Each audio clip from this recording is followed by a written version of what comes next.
This is episode 385 of That Shakespeare Life. Hi, I'm Adam G. Hooks, a professor of Shakespeare at the University of Iowa and author of Selling Shakespeare, Biography, Bibliography, and the Book Trade. Another great method for studying the life of William Shakespeare includes listening to this. It's That Shakespeare Life with my friend Cassidy Cash. Welcome to That Shakespeare Life with Cassidy Cash. Cassidy believes that if you desire to successfully learn or perform Shakespeare's plays, then understanding the real life and history of William Shakespeare himself is a must. That Shakespeare Life is the podcast that helps you go beyond the curtain of some of Shakespeare's most iconic works and explore the world of early modern England as Shakespeare would have lived it, learning from the writers, historians, and performers who know it best. And now, here's Cassidy. Shakespeare's plays are rich with references to fashion and feathers. In All's Well That Ends Well, Shakespeare writes, "Faith, there's a dozen of 'em, with delicate fine hats and most courteous feathers, which bow the head and nod at every man." These plumed feathers weren't just theatrical flourishes. They were part of a broader story of global trade, indigenous artistic labor, and the ways in which early modern England encountered and represented the wider world. This week, we're exploring the fascinating intersection of featherwork, costume design, and indigenous contributions to the English stage during Shakespeare's lifetime. Our guest is John Kuhn, whose work on Inimitable Rarities investigates how feathers traveled across the ocean to arrive on early modern stages and what their presence can tell us about colonialism, artistic labor, and performance in Shakespeare's England. Dr. John Kuhn is Associate Professor of English at Binghamton University. His work explores early modern literature, theater history, and material cultures. His recent article, Inimitable Rarities, Feathered Costumes, Indigenous Artistic Labor, and Early Modern English Theater History, investigates the ways Indigenous-made featherwork was used and represented on the English stage, and how these costumes were tied with colonial supply chains and global trade.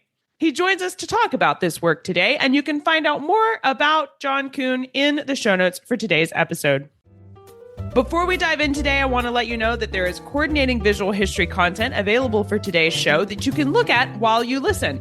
These extras include 16th and 17th century images of feathered costumes, maps of the global trade routes that brought indigenous materials to England, and so much more. Access the extras by clicking the Patreon buttons available at CassidyCash.com/episode 385. And now, let's dive into the history. Hello, John. Welcome to That Shakespeare Life. Hey, Cassidy. Thanks so much for having me. When discussing featherwork and costumes in early modern England, what regions or cultures are we referring to as indigenous? Is the focus primarily on North American groups, or are other global indigenous communities involved here? Okay, so my work focuses mostly on American materials. And so when I'm writing about this stuff, I'm talking about two groups of featherwork. So the first is the stuff made by indigenous cultures in early modern Central America. So you probably have heard of the Aztecs in the Mexico Valley. Feathers are a hugely significant cultural item there. And in the Aztec context, actually, feathers are so important that they're used as a form of tribute by conquered people paid to the imperial center. So they almost function like a currency, right? That's how kind of central they are to Aztec culture. So that's one set of things I work on, which is these kind of feather costumes and their original cultural functions in indigenous context in North America. The second phenomenon, which is separate, is like European theatrical costumes used to represent indigenous people. And those have a variety of different relationships to the actual indigenous costumes. Sometimes they're imported, sometimes they're imitations. Okay, so mostly Aztecs, but are we talking about any of the native tribes that would have been in other areas of North America, or we're focused primarily on Central American indigenous cultures in terms of the featherwork we'll be discussing today? Europeans were really, really obsessed with the featherwork produced by two groups. So the Aztecs in the Mexico Valley. Early Spanish conquest results in lots of that stuff getting sent back to Europe immediately, where people become fascinated with it. And then also the Tupi, who are in present-day Brazil, make these really spectacular red and white garments that also get sent back to Europe, that are mostly kind of ceremonial capes, bracelets, things like that. What kinds of objects or garments were feathers typically used to create? Were they limited to things like headdresses or these capes that you're talking about? Or were feathers used for things like fans or stage props or even ceremonial garments? Yeah. If we're talking about the Aztecs, there's a whole class of specialized artisans in the Aztec Empire that are called amanteca, or feather workers. And there's a really great series of illustrations in the Florentine Codex, if your listeners are interested. So this is the manuscript made by a Franciscan friar and a group of his Nawa-speaking students.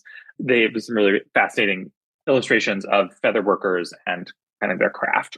These workers did a variety of things. One of the objects or like craft traditions they would produce are these mosaics. So imagine a kind of like stiff board as a backing that has cut up feathers that are sort of pasted on it to make various designs. There's a really famous one of these called the Mass of St. Gregory, which is in France now. It was sent back.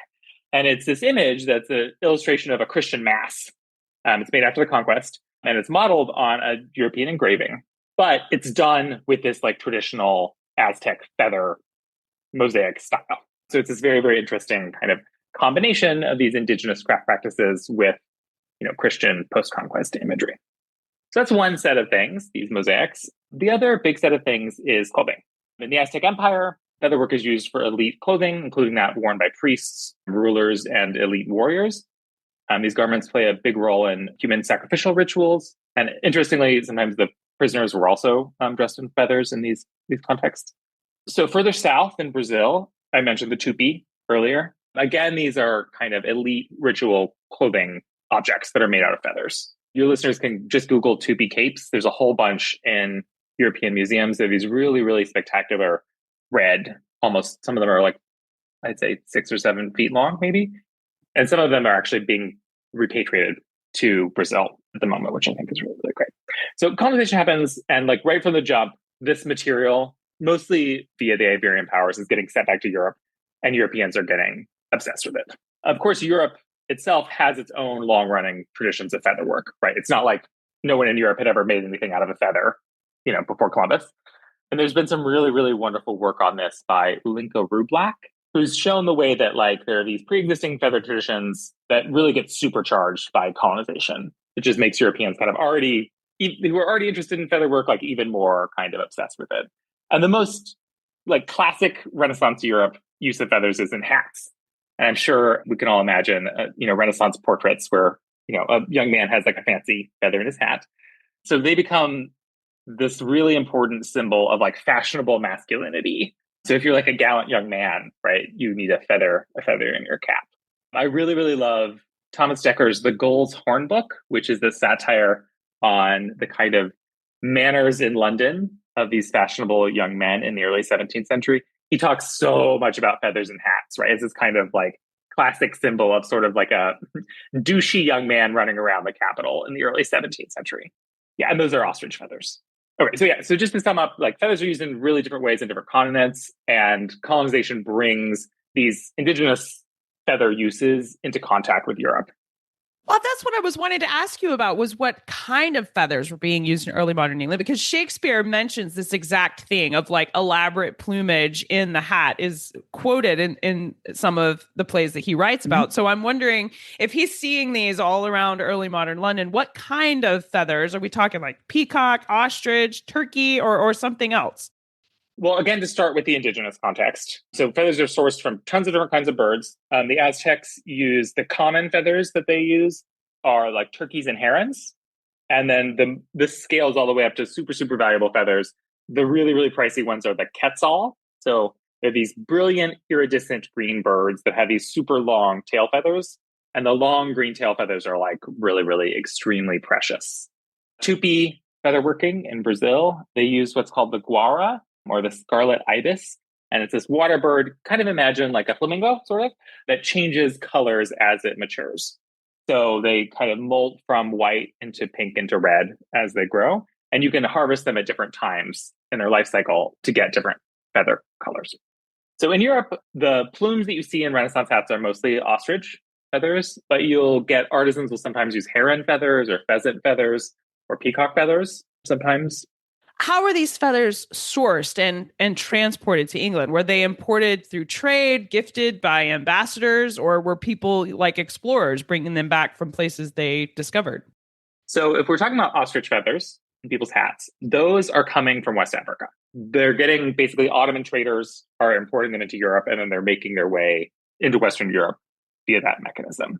And later in the century, you get stage costumes that are actually imported from the Americas. So there's one really famous example. Afra Ben seems to have brought back some Tupi featherwork to be used in restoration theater productions. And so those are being imported from coastal South America. What archival evidence do we have, like ledgers, shipping manifests, or even costume inventories that might suggest or support the presence of feathered costumes from indigenous cultures in early modern England? Or was this something that only showed up later during the Restoration? Yeah, so I think from is kind of complicated. The example I just gave of the ones from the 1660s, right, are directly imported and seem to have been made by indigenous artisans. Before the war, troops they're trying to create like an indigenous look. So you get tons and tons of Indians, both East and West, have feather costumes in pre-war productions, and they're being made out of like European pre-existing featherwork methods and like the feathers you would use for other stuff in Europe. So it's like you have these pre-existing craft traditions that you're kind of massaging to make them look like their indigenous featherwork, if that makes sense. It's kind of they're like ersatz. It's an imitation with what we have. Yes. Yeah, exactly. And then later that gives way to actual imports. So stage directions, especially for masks, are a really important source of information. So particularly masks often have these really, really, really generous, elaborate stage directions that kind of tell us about costume and about all sorts of details that are not typically in theater stage directions. In some cases with masks, we also have other documentation. So the Memorable Mask, which is a really, really interesting early 17th century production, we have detailed costume descriptions, a costume illustration, and some records of payments, including one to a haberdasher named Robert Jones, who made the feather costumes that were deployed in that mask. So that mask features some Virginians, and they have these like really, really, really elaborate feather costumes. We don't totally know what they were all made out of, but a large part of it is ostrich feathers. So again, it's like Europeans are like making fake-looking Indian feather costumes, well, I think to them real-looking, using pre-existing techniques and materials to kind of approximate these indigenous traditions. You mentioned the Memorable Mask as being one that shows off this part of history for us, but were there any Shakespeare plays or performances, or maybe even contemporaries of Shakespeare, let's not limit it just to him, but were there feathered costumes prominently featured in any of these works? Yeah, so Shakespeare doesn't seem to have used feathered costumes of the type that I'm describing here, but there are lots of other plays in the period. So the Memorable Mask is like probably the most expensive example of this, where, I mean, it would have been more than £100, I think, in terms of the amount of money poured into the costumes. The plays I mentioned earlier that use the actually imported feather costumes in the 1660s, those are John Dryden's plays set in Mesoamerica. So the Indian Queen and the Indian Emperor. The imported costumes were used for priest characters in those plays. Another kind of minor interwar production, The Cruelty of the Spaniards in Peru by Davenant, used feather costumes for its indigenous characters. They're wearing capes, I think, and there's some feathered spears in that play. And there are a lot of examples in masks before the war. So there's one put on in 1633. So Charles I goes to Edinburgh, and there's this royal entry, and he's greeted by an American whose attire was of different colored feathers. It's not clear exactly who made that or what it looked like. We just have the stage direction. But it shows us, right, that these are common and associated with indigenous. Anytime you're impersonating an indigenous character, you put some feathers on. Well, I know that indigenous people did visit England during Shakespeare's lifetime. And do we have any evidence of whether or not this perception of if it's an indigenous person, it needs to have feathers on was based on some of these visits by these people? Did actual indigenous people wear this as part of their, I mean, I guess I would say costume, but outfit for how they were dressed in order to be the basis for which Europeans were interpreting these portrayals? Not that I know of. I think most of the information people are getting in England is coming via Spanish narratives of the conquest. And also there's a genre called the costume book. There's a famous one by Vecellio that's Italian. And these are like books of dress, like national dress, right? Here's what people from West Africa dress like. Here's what people from the Baltics dress like, whatever, right? And those books are often drawing in turn from these kind of invasion exploration narratives. And I think costume designers in England are mostly kind of looking at that material rather than firsthand encounters. The other thing that's really interesting is Alessandro Rousseau has written about this. A lot of stuff gets sent back by friars from the New World. And so in Rome and in various places in kind of the like bigger like Iberian sphere, this stuff gets displayed. In some cases, they're incorporated into Christian services. Rousseau's written about that. So priests would, there are some feathered cloaks, I think, and stuff that sometimes are used during masses, which is kind of interesting.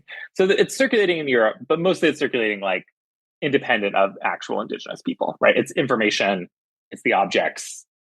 Well, if we wanted to explore the featherwork and representations of feathers on the early modern stage, where are some of the places you would suggest we start? If we're new to this part of history, we want to learn more.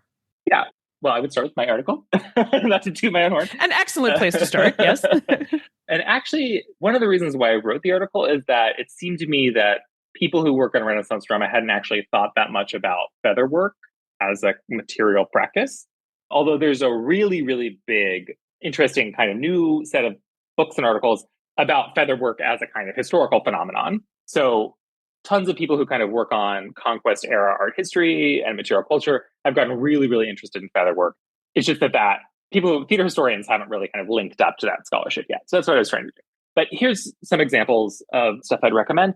Alessandro Rousseau, who I just mentioned, has a really wonderful book called The Untranslatable Image. That's about New Spain and Spanish conquest, and there's some really good featherwork material in there. I am obsessed with Alison Kaplan's work.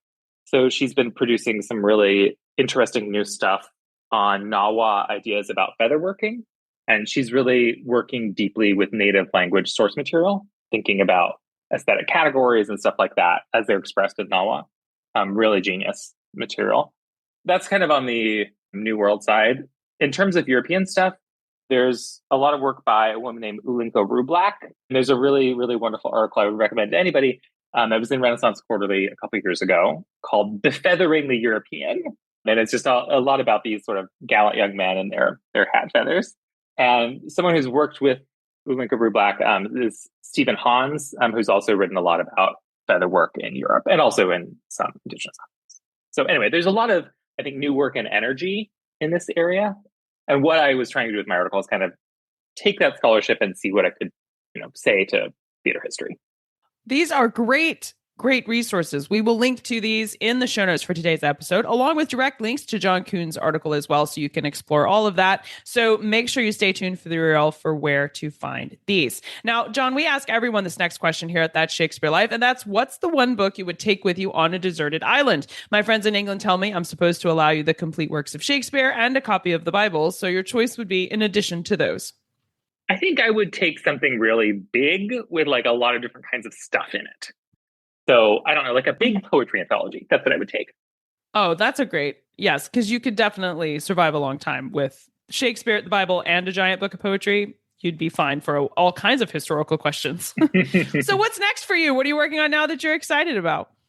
I'm working on two things simultaneously at the moment. I've been co-writing some essays with a historian, Marcy Norden, on hammocks in the early modern period. This has some overlap with the featherwork stuff I've been doing. Hammocks are an ingenious indigenous technology that passes into European hands very, very quickly and goes global. It's in naval contexts, and they're being used in prisons. And there's a really, really interesting kind of cross-cultural technological history there that I've been writing about. And then second, I'm also at the moment writing a book about birch bark canoes. So like featherwork, like hammocks, this is another example of an indigenous technology that crosses cultural lines into European hands in the 17th century. And that's like a process that really fascinates me. So that's kind of the area I'm working in these days.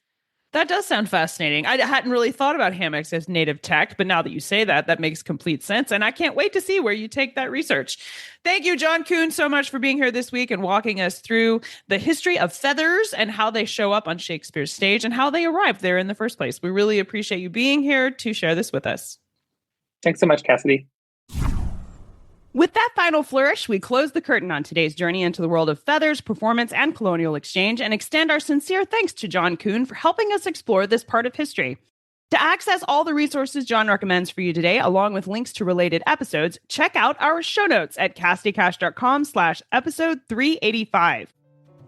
While you're there, if you want to go even further into the history of feathers with over 20 period portraits, museum artifacts, and special insider extras about feathers in clothing and costume, be sure to click the Access the Extras button on our show notes page to dive into the bonus content available for patrons. Again, the URL for all the extras this week is cassidycash.com/episode 385. That's cassidycash.com/EP385. That Shakespeare Life is researched and produced by me, Cassidy Cash. Our audio engineer is Gary Mayholm. Until next time, may your quills be decorative, your plumage be bold, and your search for history always lead you to the truth behind the curtain. Thank you for listening. I'm Cassidy Cash, and I hope you learned something new about the Bard. I'll see you next time. Bye-bye. Thank you for listening to That Shakespeare Life. As always, the best conversations happen after the episode over at CassidyCash.com. Become a part of a vibrant Shakespeare conversation by adding your voice over at the website. Until next time, remember, when you want to know William Shakespeare, you have to go behind the curtain and into That Shakespeare Life.